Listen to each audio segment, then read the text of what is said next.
So friends, చూడదగిన places సరౌండింగ్స్లో చాలా ఉన్నాయన్నమాట.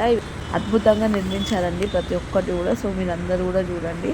సో ఇది పాత నుంచే ఉంది బిర్లా మందిర్. సో ఎంత చక్కగా కనిపిస్తుంది చూడండి. సో తర్వాత ఇది కొత్తగా కన్స్ట్రక్షన్ చేశారండి సెక్రటరేట్ ఆఫీసు.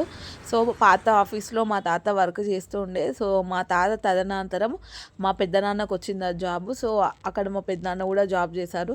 సో చూసారు ఎంత పెద్ద ఆఫీస్లో మా తాతయ్య పనిచేశారు. సో మా పెద్దనాన్న కూడా చేశారనమాట. సో తర్వాత అందులోకి వెళ్తే హుస్సేన్ సాగర్ లోపల బుద్ధ విగ్రహం అండి. సో చాలా బిగ్గెస్ట్ బుద్ధ విగ్రహం ఉంటుందన్నమాట. సో స్టాచ్యూ చూడడానికి మనం లుంబిని పార్క్ నుంచి బోట్లో వెళ్ళొచ్చు. సో అవైలబుల్ ఉందన్నమాట.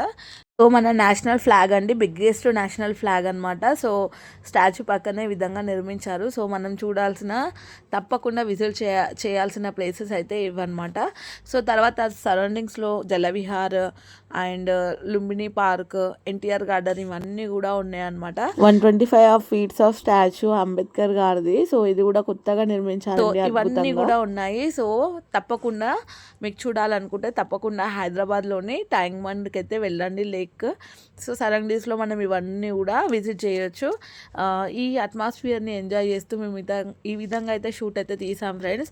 మీకైతే నచ్చితే లైక్ అయితే కొట్టేయండి. చూసారా మా తాత ఇంత పెద్ద ఆఫీస్లో వర్క్ చేసినా కూడా మా నాన్నమ్మ ఎంతో కష్టపడి మా తాత పోయిన తర్వాత ఇంకా అందరినీ ఆడపిల్లలందరినీ కూడా పెంచింది, పెద్ద చేసింది, పెళ్ళిళ్ళు చేసి ఇచ్చింది అండ్ కొడుకుల పిల్లలను కూడా చూసిందనమాట. సో మేము కూడా ఇంత భయంతో ఇంత క్రమశిక్షణతో పెరగామంటే మా నాన్నమ్మ చదివే అండి. సో ఇప్పుడు మా నాన్నమ్మ లేదండి. సో మా నాన్నమ్మ గురించి చెప్పాలంటే ఈ చిన్న చిన్న వీడియోలు అయితే సరిపోవండి. సో నా దృష్టిలో మా నాన్నమ్మ ఒక హీరో అనమాట.